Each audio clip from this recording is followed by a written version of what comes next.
hopefully I don't offend your spirit immediately. I'm just trying to put you on, let you know some things about your favorite drug. And that drug is caffeine. If you didn't know, caffeine is classified as a drug, and it's the most commonly used psychoactive drug on the planet. What is psychoactive? That's something that affect your brain. So uh, it affects the central nervous system. That's how you move, how you sleep, and your attention, all those things. And the reason why I'm making this video is because caffeine came at me, so I'm coming at it. And I, was talking to someone today in the line at the store. She was buying herself some soft drinks, and she actually worked at the store. And I was just telling her that I, then shook that, and I then, I got that monkey off my back. And I was telling her why, because I felt my heart flutter and stuff like that. And I'm like, what is this? I've been working on my blood pressure and all those things like that, and these little flutters. And I'm like, what is going on? And I had stopped drinking coffee, and then I went back to just trying to have a little bit of caffeine before my workout because it gave me a boost, and I wanted to, have that extra boost of energy. And I just had a moderate amount, but that moderate amount is enough to affect me. And if you say, well, I should go to the doctor, yes, I see the doctor regularly, and I actually take blood pressure medication. And so I got my blood pressure down to in the 120s and so on and so forth.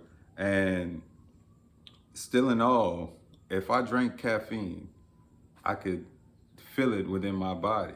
And so that led me to do some more research in that, and maybe you having these symptoms too, and you're wondering why. Because she even said in the line, like, oh yeah, I got that, but I can't shake this, I'm gonna keep doing it, I can't shake everything. Because caffeine, I made the comment of, if you think about the white powders, cocaine, heroin, all this stuff like that, caffeine is a white powder too.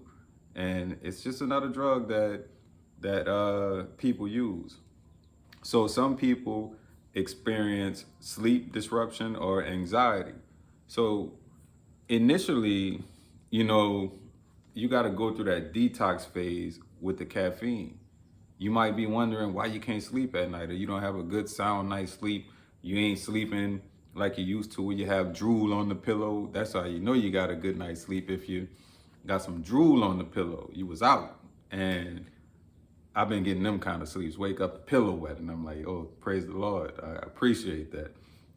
But I had to get rid of the caffeine out of my system. And let's keep to my notes. So caffeine can produce a mild form of drug dependence. Withdrawal symptoms include sleepiness, headache, and irritability. So caffeine puts you in that fight or flight type of situation, to where you're trying to do something. And if you look at around you and you see all these manic personalities, people just hype, ready to do tapping their foot, they can't do their stuff. That caffeine is got them in fight or flight, and they got them anxious. And you don't want to do that. You want to be even killed. So you don't want to be having to wake up and then feel like I can't function without this thing. That's dependency.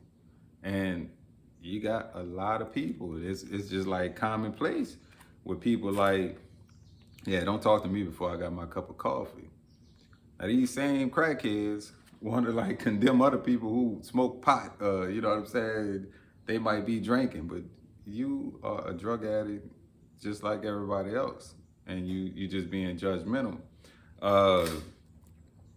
Caffeine can increase blood pressure, as I was saying. Like, I'm the doctor will tell you, like, the caffeine is okay. It's reported that, it takes 10 grams of caffeine to become toxic, and a cup of coffee is 80 milligrams. So Basically, if a cup of coffee was 100 milligrams, it would take 100 cups of coffee to become toxic. Ain't nobody drinking no 100 cups of coffee in a day. Now these energy drinks and stuff like that has more, maybe, 200, 300 milligrams of caffeine, but you still have to have a significant amount of them. I don't know if it's 300, like 32, 33 energy drinks per day, and then it'll be toxic. And I bet you some people challenging that, with 10 or 12 a day. I would imagine. Uh, Also, caffeine can cause anxiety, jitterness, insomnia, and reduce coordination. So not only are you not gonna have a good night's sleep, then you gotta wake up in the morning and be like, all right, I'm tired. Let me get this to pick me up. Throughout your day, your mind ain't gonna be functioning the way it's supposed to. Your coordination gonna be off.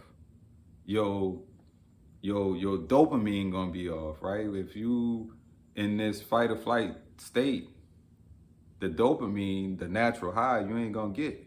And it was, I was reading some stuff, they call it a euphoric drug also. People, have this I remember what it was like to, have that cup of coffee. For me, if I'm being honest, it was the same as any other type of drug because it gave me a different feeling, especially, say I hadn't drank any cup of coffee in probably a month and a half, 2 months. And I had a soft drink maybe about a week and a half, 2 weeks ago.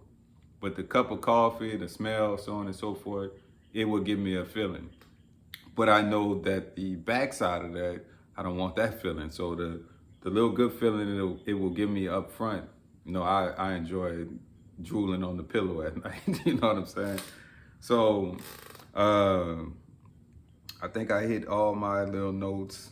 Oh, the irritability, right? So with the lack of sleep, the lack of coordination, you're gonna be more irritable, especially when you're going through your withdrawals. And it's not clear on how that actually is with the caffeine because you're not gonna get a good solid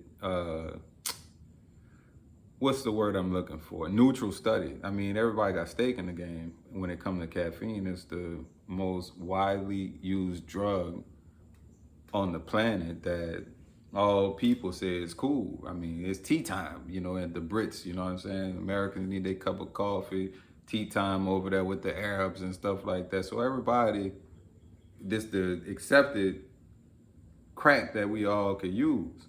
And I always go back to, the Boston Tea Party, man. Them people was, they was, man, they say it was about the political stuff like that. Man, them people just wanted that tea. They was like, oh, you holding that tea back from us?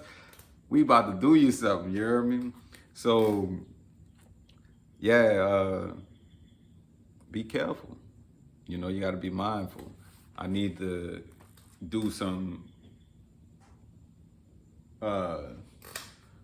investigation on the sugar because sugar is just as I won't say it's dangerous with your immune system, right? So they got the bad bacteria in your body that feed off of sugar, and it